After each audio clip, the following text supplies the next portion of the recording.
capital. This is the news at 10. Live from Channels Television. Reporting tonight, Melinda Akilami.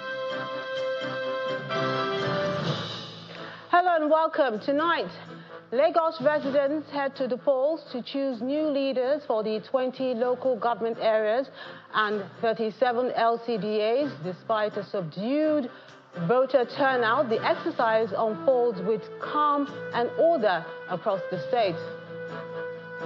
Governor Babajide Sanwo-Olu hails the peaceful conduct of the LG elections, commends the State Electoral Commission for a smooth and credible exercise. At a colorful ceremony marking 25 years of the Niger Delta Development Commission, former President Dr. Goodluck Jonathan and other leaders urged transparency and fiscal responsibility in the agency's future. A preliminary report into the June crash of an Air India flight reveals that both fuel control switches were cut off just before impact, shedding new light on the tragedy. On sports news tonight, Iga Swiatek ends a year-long trophy drought in incredible fashion, beating her American opponent to become a Wimbledon champion for the first time at the All England Club.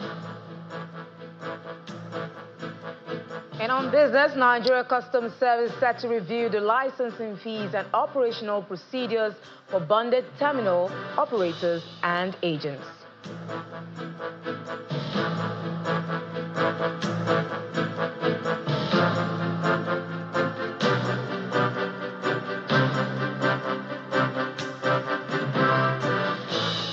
We begin tonight with the Lagos local government election, which have come and gone, marked by a strikingly low voter turnout and logistic challenges in several areas. In some parts of the state, election materials arrived late and electoral officials struggled to reach their designated polling units.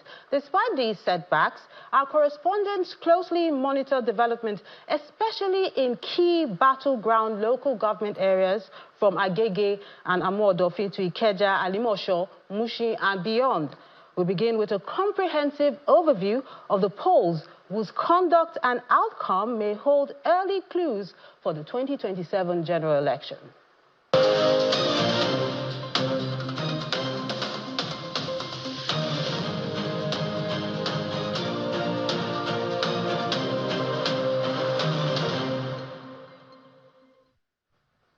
In the Adeniji-Adele area of Lagos, Governor Babajide Sanwo-Olu joined other early callers at his polling unit to cast his ballot and encourage eligible voters to participate in this exercise, which is crucial to national development. Governor Sanwo-Olu says the exercise was really peaceful and applauded the State Independent Electoral Commission for the smooth conduct.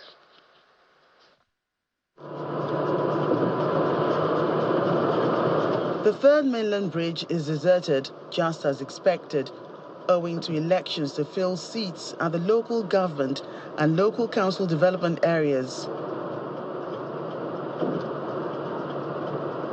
At the Lagos Island East, residents turn out in trickles, including the elderly, to cast their vote, and they seem pleased with the process.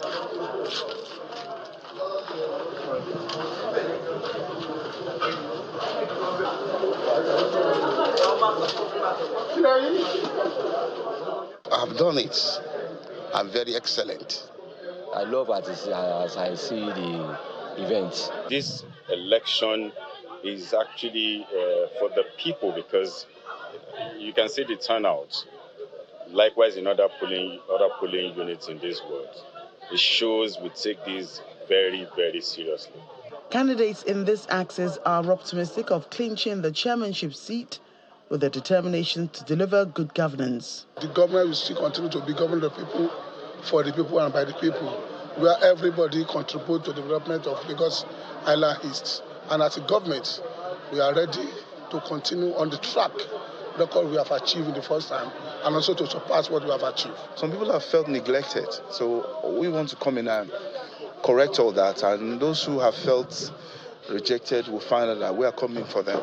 And we're going to be, we always say it's a Mekunu government, it's not going to be an elitist government. The doors is an open door policy. We are a listening government. We want to make the people happy. The state governor, Babajide Sanwo-Olu, makes his way to his polling unit in Adeniji-Adile alongside his wife, Dr. Ibijoke Sanwo-Olu, and both cast their votes just outside of 11 a.m.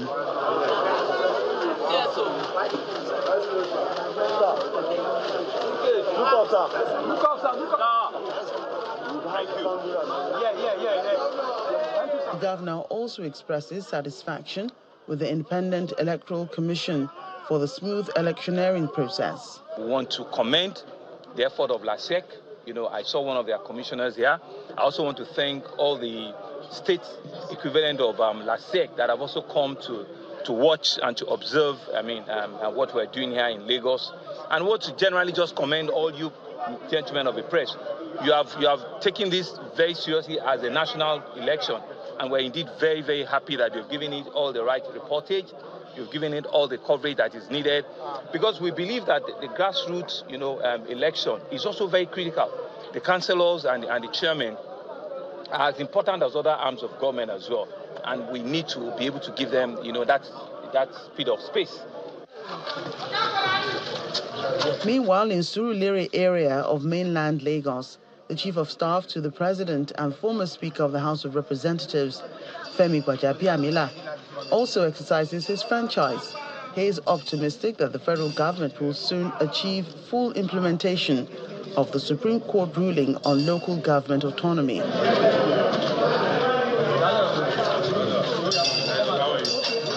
There cannot be effective governance without full autonomy, and that's what we're working towards. The Supreme Court has made a pronouncement. The Supreme Court is the Supreme Court of the land, and its word is law.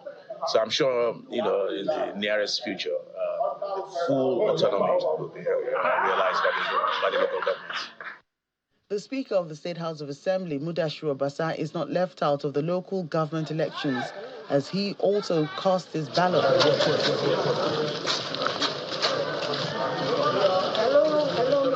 Everywhere is cool and calm, as my people in uniform will put it. Everywhere is cool and calm. It's very cool, it's very calm here. We are expecting nothing short of victory. As for me and my party from Agege and the whole of Lagos. The next few hours will determine who will run the affairs at the local government and local council development areas in Lagos State. While the local government election took place across Lagos State, movement in and around the metropolis was restricted. Some youths used the opportunity to engage in other activities instead of performing their civic duties. The order given earlier in the week by the Lagos State government for residents not to engage in other activities on election day comes into effect.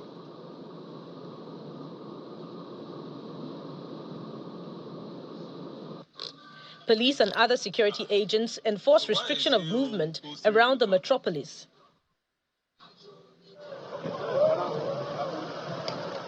Vehicles are barred from entering Lagos as they were stopped at the Berger area bordering Ogun State. In Ojota, Maryland and Surulere, vehicular movement is also restricted till the end of the exercise. Some youths were seen playing football at a sports arena in Opik Estate in Isheri North area instead of exercising their civic duty. In defense, they say they were unable to get their permanent voter cards. I will blame the INEC for that, because most of the people playing vote this morning, you notice that those are the people that doesn't have PVC, which they registered but they were unable to collect their PVC from the INEC. Then when PVC was being registered, most of them doesn't have PVC to vote. That's the reason why I say that they are kept around today for this one. Because we went around, tried to convince them to come and vote. Most of them are claiming OPVC. I, for instance, I directly know that this is Opik Estate in Sherry. So this boundary is Ogun State and Lagos State. So this unit you are looking at now is Lagos State. Across now is Ogun State, and that's where most of us are PVC start. So that's why, since Ogun State is not in election today, we decided to exercise ourselves.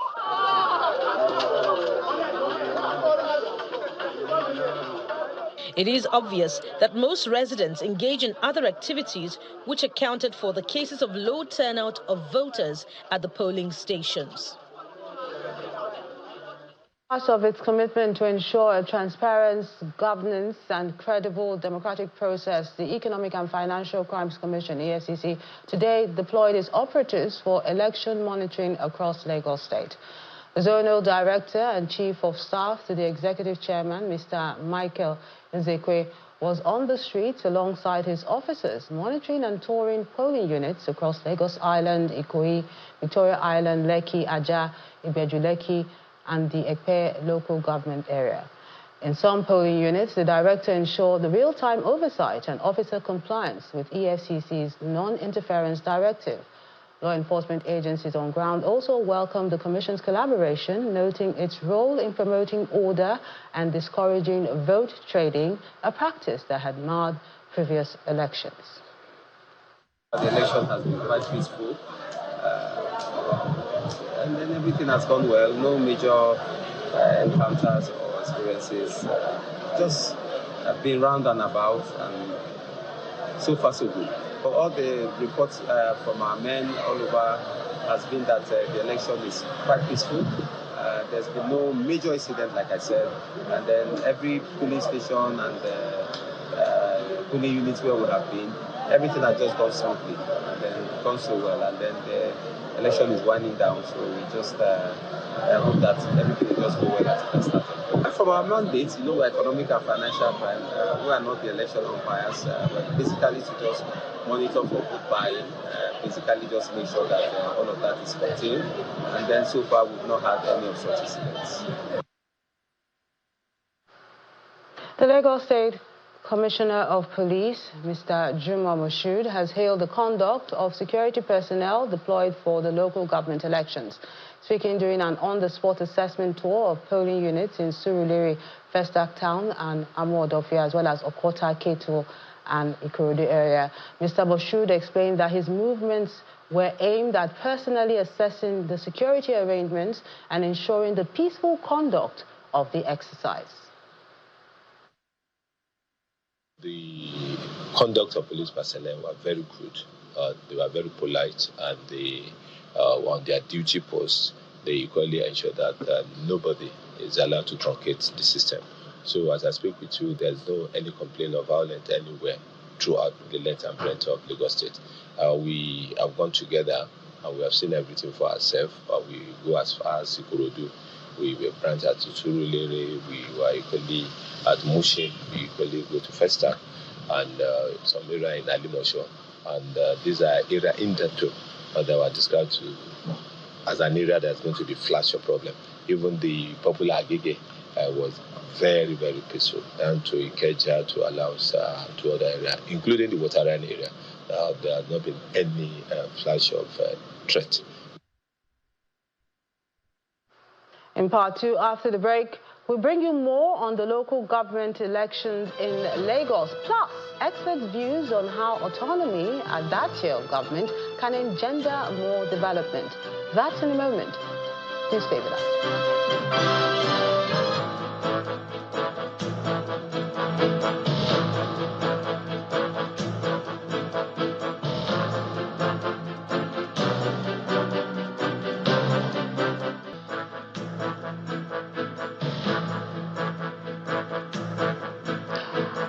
Welcome back. If you just joined us, you're watching the news at 10 live on Channels Television Lagos. A reminder of our top stories. Lagos residents head to the polls to choose new leaders for the 20 local government areas and 37 LCDAs despite a subdued voter turnout. The exercise unfolds with calm and order across the state. Governor Babajide Sanwo-Olu hails the peaceful conduct of the LG elections, commending the State Electoral Commission for a smooth and credible exercise. At a colorful ceremony marking 25 years of the Niger Delta Development Commission, former President Dr. Goodluck Jonathan and other leaders urged transparency and fiscal responsibility in the agency's future. A preliminary report into the June crash of an Air India flight reveals that both fuel control switches were cut off just before impact, shedding new light on the tragedy. In Amodofin, residents have expressed disappointment with the conduct of today's election. Our correspondent Olu Phillips, who visited the area, reports that most polling unit voters were without LASEC officials or election materials. It's election day in Lagos, and as part of getting it on the way with a sense for a hitch-free conduct, vehicular movements were restricted in a typical manner. It's either these commuters didn't take the call time seriously or would altogether not be bothered. But of course, they had the security operatives to contend with. Our cameras couldn't help but capture the scenery on the roads as we begin our campaign to give coverage to the Lagos State 2025 local government elections. Set it out early through the business district area of Ikeja, you had to look carefully to identify a polling unit, as quite a few known locations didn't produce the trappings usually associated with days like this, but we move. Are they to wait or go and come back? We quickly stopped by the Ikeja Government Secretariat, perhaps to find a link of the near-empty polls and what appeared like apathy. Just maybe the late departure of materials hours after 7 a.m. may have had some impact on the exercise.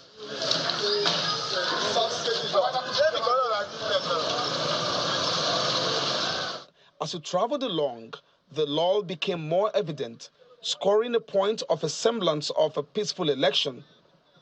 Or so it was.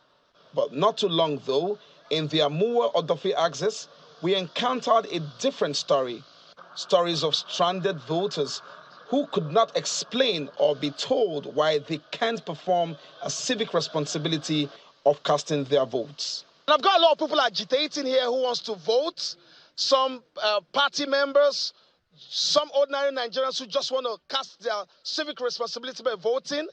They're not able to do that, and they won't let me go until they speak to my camera. So I'm going to just call one of them who has been agitating. What exactly is going on? What's going on? It's crazy. There's no, LASEC is not here. Nobody's coming out to vote. Everybody is scared. It's very shameful for LASEC. All of this area, this is Labour Party's stronghold. There is no LASEC official on ground. Those people standing, are they party members or who? No, those who want to vote? They are voters over there. They are all voters. All come over. Let's see your voters card. Can you just come? We'll be here since 7 o'clock. It's like we are not seeing any sign of them, and people are waiting to cast their votes, but they are not around. That's the man waving his voters. Can I see your voter card? Have you voted? No. Majorly, everywhere in Festac Town, there are no presence of LASEC officials, but I'll mention a few of them in polling units 024 on 22 Road and 035. Why I specifically mentioned these two polling units is that is where we have the strongest opposition voting in Festac Town. We are begging LASEC to give us a level playing ground by giving us another day so that these polling units that we have identified can come out and cast their votes, because we are not going to be surprised to go inside there and we'll start being stopped ballot boxes in the names of where there was no election. It is unfair. Please, we are calling on them. Our people said they don't want to be surrounded. They are taxpayers, and which is my people that have been developing this area, giving us support. We want change because the government on the ground, no single road was constructed in the last 80 years. An APC chieftain in the community says the events are strange to him. I can't really give you a concrete answer to that, but I know that the mass media like yours and other media platforms, including social media platforms, have been educating the populace about their civic responsibilities. So people must take the responsibility to give our time to come out and cast their votes. It is very important that you be part of the government that you want. As for our party that you have mentioned, I'm going to investigate it to see how true that statement is. Wondering if this could be a pointer to any aspects of the country's political dispensation, a member of the civil society group had this to say. The attitude of not realizing the fact that if our country is not better, it's a shared responsibility and a shared blame.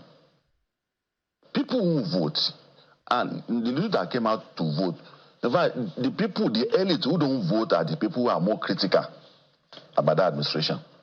So it's time we start introducing some level of tacit inducement and tacit coercion. And we have discussed it with INEC that, see, the part that leads to election in this country resides with you. So to that extent, it is important to also focus on not only political parties, the government, but also the people. We need to engage the government institution in such a way that people will know that it has implications if I don't vote. Looking ahead, election results are still being expected. When they emerge, it should be clearer what the election day activity was, how it impacted on the results, as well as whether it is an overwhelming reflection of the people's wish. Olo Phillips, Channels Television News. In the meantime, development experts have reiterated the crucial role the local government plays in the democratic process and governance in general, being the closest tier to the people. The founding executive director, African Center for Leadership, Strategy and Development, Mr. Otivie Buzo, says decisions at this level have far-reaching impact on the people, which is why all parties should adhere to the constitutional provisions on the monies paid into the joint accounts. If you look at the Supreme Court judgment, it also reflects a crisis within the judiciary and a crisis within the legislature. Because the Supreme Court judgment said that the money should be paid directly to the local government. Yet, there is still a provision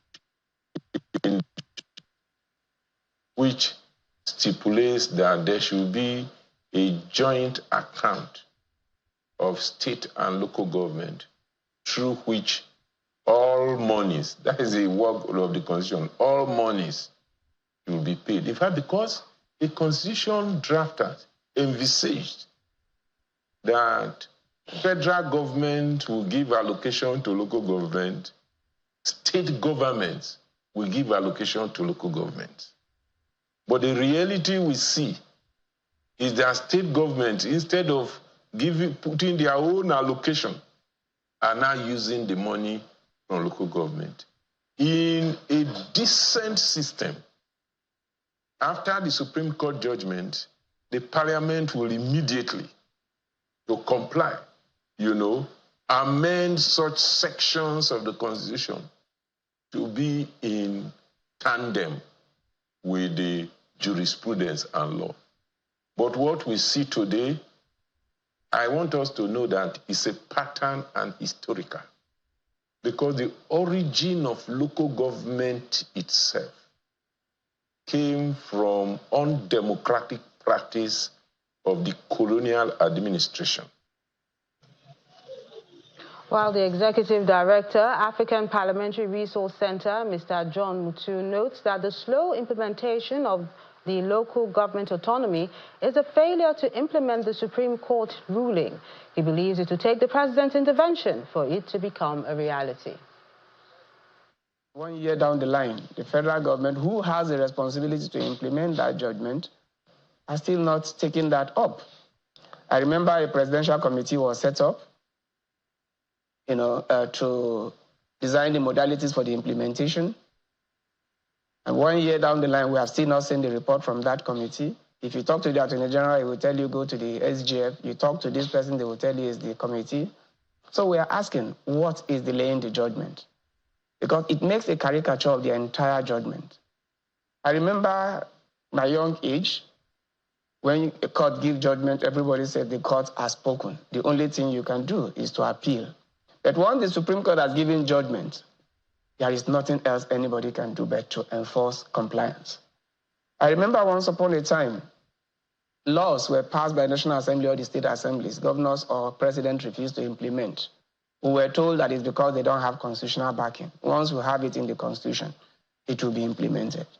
Today, we have seen the Constitution being treated shabbily. We have seen constitutional provisions not implemented, both at the federal and the state level. So if judgments are not implemented, then where should the ordinary man go to seek resolution? And if this trend continues, it means that everybody will now resort to self-help because that dispute resolution mechanism has collapsed. And that is at the root of our governance and democratic system.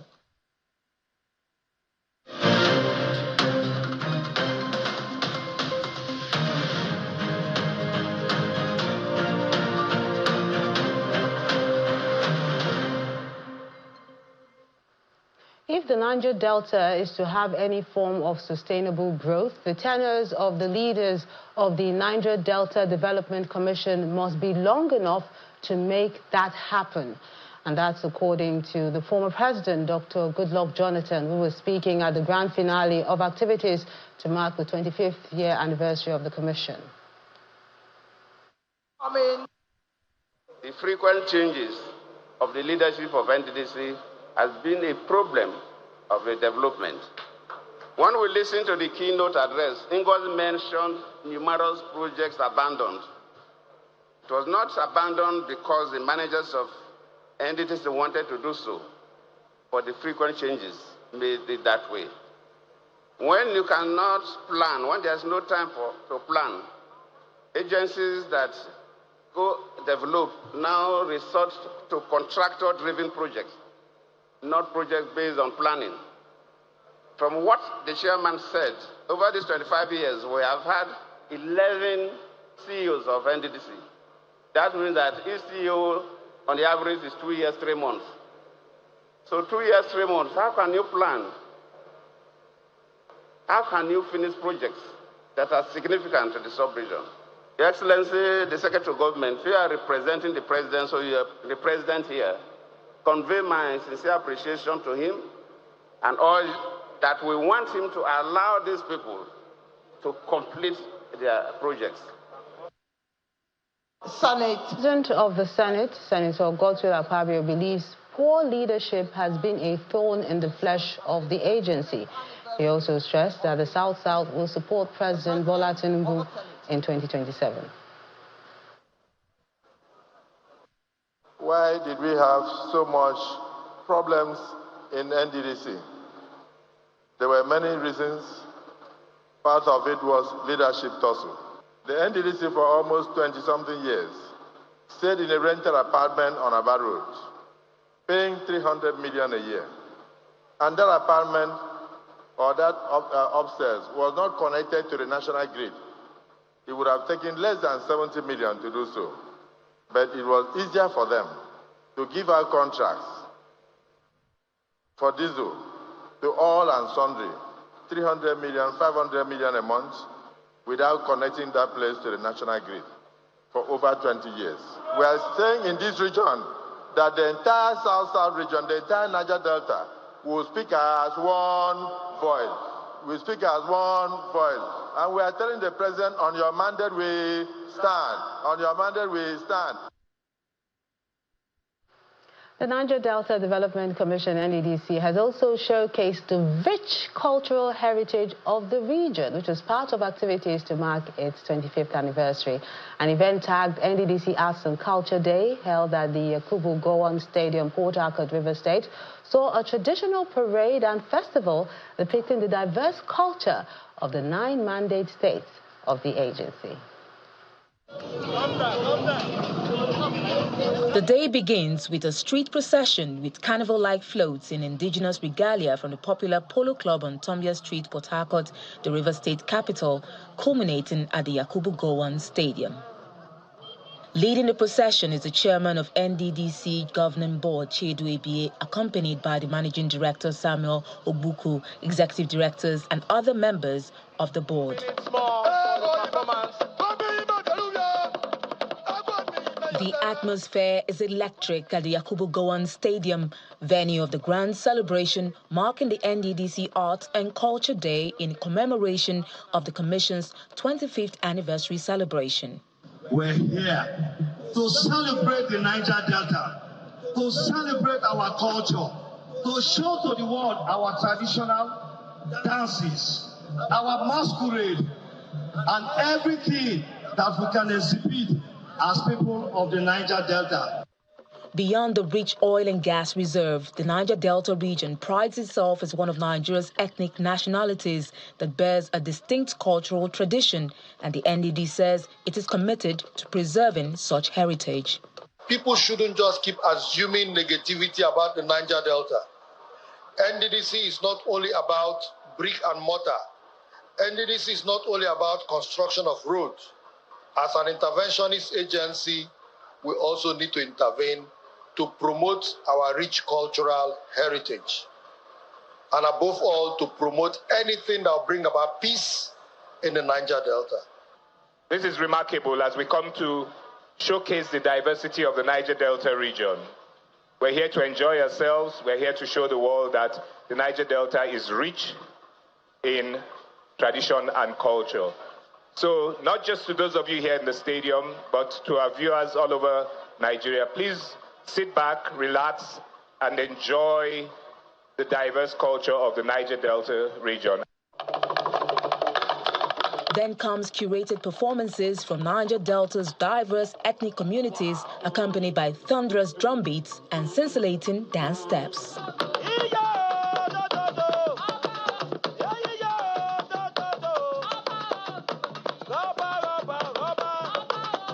The NDDC Managing Director, Samuel Buku, couldn't hide his excitement as he joins the dance arena.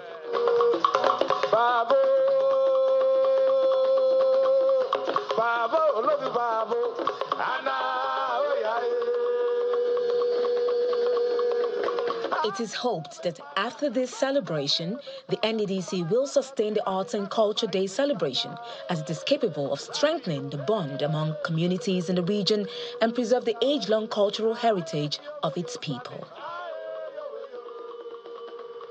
Still ahead on the news at 10, Nigeria Customs Service to review the licensing fees and operational procedures for bonded terminal operations and agents, citing serial infractions on its guidelines. That's on Business News. Please stay with us. Coordinating Minister of Health and Social Welfare, Professor Ali Pate, says the current administration will aggressively expand the net of health insurance coverage in the country. Professor Pate made a statement at the inauguration of the Governing Council of the National Health Insurance Authority in Abuja, stating that the target is to exceed the existing enrollment of 4 million Nigerians over the next 2 years. The minister emphasized that health insurance is a strategic pillar in government's plan to achieve universal health coverage and protect vulnerable citizens. We set out to save lives, reduce physical and financial pain. That financial pain is actually what you're doing in terms of financial protection, and to produce health and to do it for all Nigerians.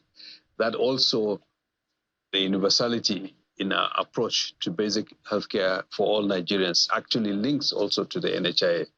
All in all, to say that not only is the NHIA a very important and prestigious institution in the context of federal government, but within the context of our agenda, it fits very squarely. In fact, it's one of the most strategic pivots in a way that will improve the health of Nigerians if people can afford health care.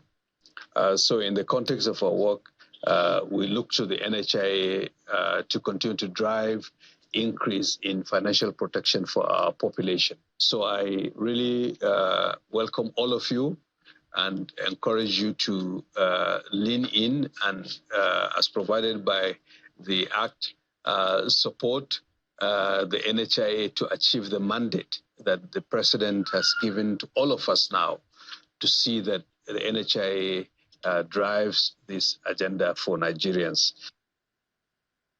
Kano State has demanded the creation of an additional state from its current boundaries and the establishment of 26 new local government areas in its state. The Deputy Governor of Kano State, Mr. Aminu Gwazo, submitted a proposal to the House of Representatives Committee on Constitutional Review holding at the Northwest Regional Session in Kaduna State. Issues like state police, fiscal federalism, and gender inclusion were advocated during the hearing. The zonal hearing on the review of the 1999 Constitution is considered a crucial process to engage the public in shaping the country's constitution.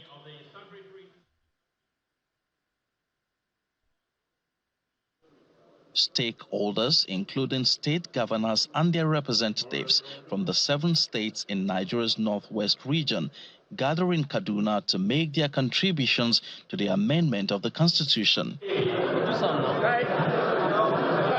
The aim is to ensure broader participation by citizens, foster the exchange of suggestions, and provide feedback on the areas that require review. This is a task of immense importance, one that will shape the future of our country and impact generations yet unborn. The Constitution is the bedrock of our democracy, the foundation upon which our society is built. The review of the Constitution requires thoughtful deliberation, consideration, and deep commitment to the principle of justice, fairness, and inclusivity. The Kaduna state government identified 6 key areas that require review in the amendment process, including state police, fiscal federalism, equitable resource control, and devolution of power. Security remains the foremost duty of the state, yet the prevailing security framework, rooted in a centralized, overstretched police system, has proved inadequate in addressing the complex and evolving nature of insecurity across Nigeria. Today, however, there is a renewed and urgent recognition across party lines, across the federation, that decentralized policing is not only desirable, but inevitable. Kano State presently has 44 local government areas with a landmass of over 20,000 square kilometers and a population that exceeds 20 million. The state government suggests the creation of a state and more local government areas to bring governance closer to the people. To address the prevailing clamor for restructuring and invariably is a shared desire amongst various communities to bring government near to the people of Kano State. We identify with such yearnings and support the creation of new states so long as they comply with the provisions of Section 8 of the 1999 Constitution. Submissions were also made by the representatives of the Katsina state government and traditional rulers. Some of the issues of concern include electoral and judicial reforms, as well as constitutional roles for traditional rulers. Today is a result of extensive consultations with stakeholders across Katsina State. It reflects our commitment to the unity, stability, and progress of Nigeria. We believe that the proposed review should prioritize the devolution of powers, fiscal federalism, and strengthening of institutions. The committee is promising to consider all the submissions made at the public hearing and present same to the House of Representatives for deliberation. In a move to tackle the growing number of out-of-school children in Zamfara State, Governor Dauda Lawal has launched the state's homegrown school feeding program, which is aimed at boosting school enrollment, retention, and completion.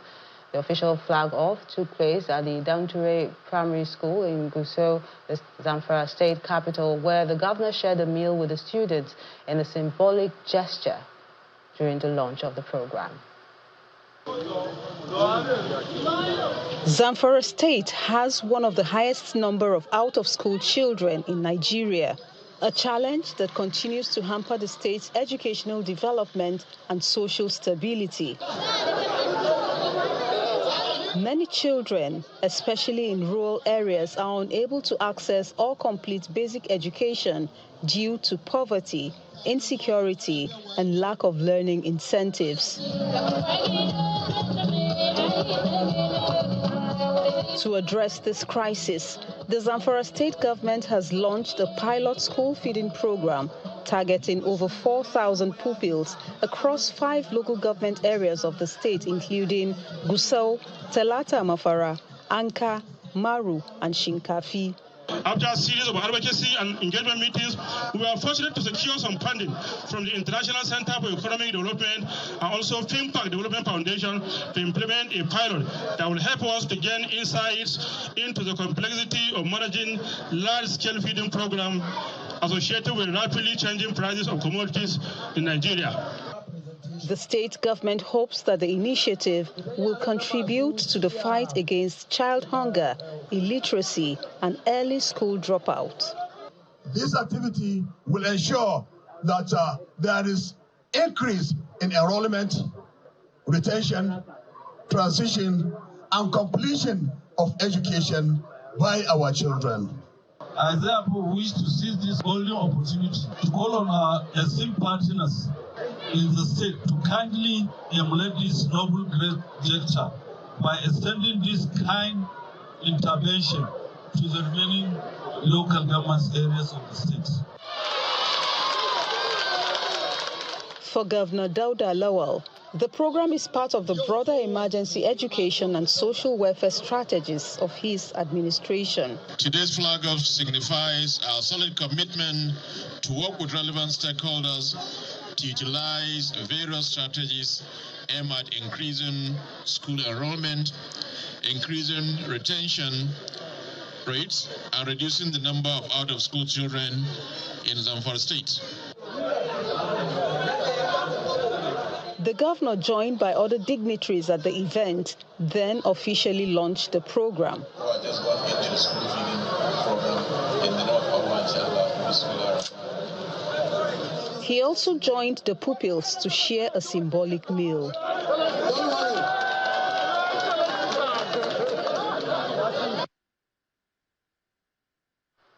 The importance of continued support for the Navy's civil-military cooperation efforts and the federal government's renewed hope agenda has been re-emphasized. This call was made by the Chief of Naval Staff, Vice Admiral Emmanuel Ogala, who was represented during the commissioning of a special intervention quick impact project at Igwe Primary School in Agbo Delta State, where he highlighted the Navy's commitment to fostering strong relations between the military and civilian populace. This project has been used for the Nigerian Navy to follow its accomplished senior officers and an indication that beyond physically securing lives and property, we are committed to serving the interests of Nigerians through other ways. Today's commissioning of the project of the Chief of Naval Staff Special Intervention Project, undertaken by Yoso Son of Agbo Kingdom, Rear Admiral Emmanuel Ogboy, is yet another watershed in the Nigerian Navy Civil Military Cooperation Annal. Today's project is the renovation of Igwe Primary School, Agbo, in Delta State. Not only does this project relate with the vision of His Excellency, President Bola Ahmed Tinubu, the Commander-in-Chief of the Armed Forces of the Federal Republic of Nigeria, it also aptly captures the essence of the Quick Impact Project as conceived by Vice Admiral Emmanuel Ogala, the Chief of the Naval Staff. While commending the senior officer for completing the project on schedule, I congratulate Rear Admiral Emmanuel Ogboy and the Agbo community for this noble project. I wish to join the beneficiaries to please use the facilities responsibly so that they will endure.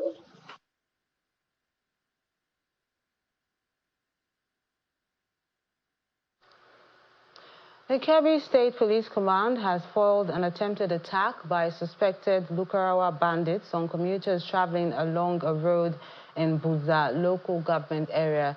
A statement by the command spokesperson, CSP Nofiu Abubakar, said the fourth attack occurred about 7 p.m. on Friday, following intelligence that the bandits were sighted in the surrounding forests, allegedly plotting to kidnap travelers. The combined team of policemen engaged the suspected bandits in a fierce gun battle and neutralized some of them, while others escaped with gunshot wounds into the forest. However, 3 police officers lost their lives in the ensuing gun battle. Let's find out what's happening in the world of business. Willie Bong has details.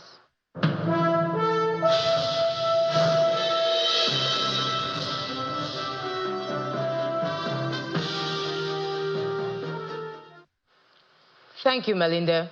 And the Nigeria Customs Service is set to review the licensing fees of bonded terminal operators as well as their operational procedures owing to serial infractions on customs guidelines.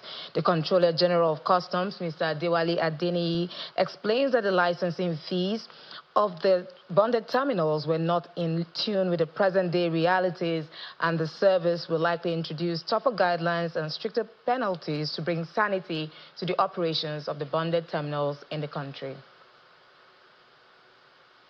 We are not going to compromise. So what it does means is that if you find them guilty, some bonded terminals may have to be closed and their license may be revoked. It will no longer be a question of suspension of license. So the process is still on, and when we are done, we will eventually let you know. 22.65%. That's the figure that the economic think tank, Financial Derivatives Company, FDC, forecast for Nigeria's headline inflation rate for June. According to the Financial and Economic Advisory Firm, this projection would mark a 0.32% month-on-month decline from the 22.97% headline CPI rate recorded in May this year. The company attributes the expected deflation to a combination of factors, including a 100 naira reduction in PMS price, relative stability in the naira exchange rate, and a decline in money supply growth. However, FDC says it expects food inflation to rise by 0.42% to 21.56%, up from 21.14%, largely due to seasonal effects, flash floods in Mokwa, while core inflation is projected to decline by 1.34% to 20.94% from a previous 22.28%. Now, as the curtains fall on the three-day Africa Unlocked 2025 conference in Cape Town, hosted by Standard Bank's business and commercial banking arm, the event has left a resounding mark on Africa's business landscape. Throughout the conference, pressing issues loomed large: the ripple effects of U.S. trade tariffs on agricultural exports, the untapped potential of intra-African trade, breakthroughs in smart farming, and opportunities in energy, infrastructure, and AI. Panels stress that Africa must seize control of its economic narrative by building resilient value chains, empowering women, farmers, and embracing technology as a growth catalyst. Our business correspondent, Ladi Williams, filed this report. The 2025 Standard Bank Africa Unlocked Conference, the second annual business and economic forum hosted by Standard Bank under the compelling theme, Businesses Shaping Africa's Tomorrow. This influential gathering aimed to critically examine Africa's future, specifically addressing whether the continent will define its own agenda or continue to react to global influences. I think a big issue that we all are determined to solve is an increase of intra-Africa trade. And one of the ways to measure that is what happens with people that are at a conference like this in another year. Will they have been trading more, buying and selling more goods to one another? And indeed, importantly, tourism. Cape Town is a beautiful city. With trade wars and uncertainty still on the rise, participants ponder if Africa can make lemonade from these issues. The current trade wars which were discussed today is a good opportunity. I think as a student of history, we shouldn't seek to reinvent anything. What the Chinese did, we can always replicate it to develop Africa for itself. Just like Nigeria is currently trying to develop its shipping infrastructure with the Cabotage Vessel Financing Fund, which Standard Bank via Stanbic is also one of the appointed PLIs to disburse vessel finances for Nigerian ship owners. We look forward to that disbursement before the end of the year under the directive of the Honorable Minister of Transportation. Africa had a very difficult 2023 as a function of burgeoning inflation as well as high interest rates that accompanied that. And also the continent was starved of liquidity because, for instance, the Eurobond market was largely shut. 2024 was better, and we even saw growth surprising on the upside. Our sense is that over the near to medium term, continental-wide growth will continue to accelerate, and for a few reasons. The exogenous environment or the external environment doesn't appear to be as impeding as we initially thought. All right, so today the program featured A-list panelists, the likes of JSE CEO Leila Fourier, Eskom CEO Dan Marukane, and African economist Wandile Shilobo, alongside Standard Bank's own economic leaders. Well, as day one draws to a close, the message is unmistakable.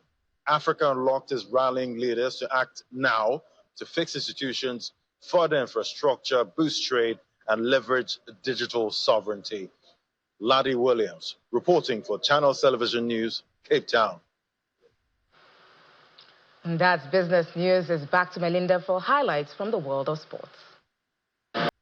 On the international scene, a preliminary report on the Air India crash in June has revealed that both fuel control switches were in cut-off mode, and this means a step that turns off the engines of the craft was cut off. Audio from the cockpit detailed in the report suggests confusion between the two pilots who were arguing moments before the plane went down. Reacting to the report, friends and relatives of the victims say this new piece of information doesn't change the fact that they are grieving and their loved ones will never come back. Spokesperson for Air India says the airline continues to fully cooperate with authorities. A total of 260 people were killed in the crash last month.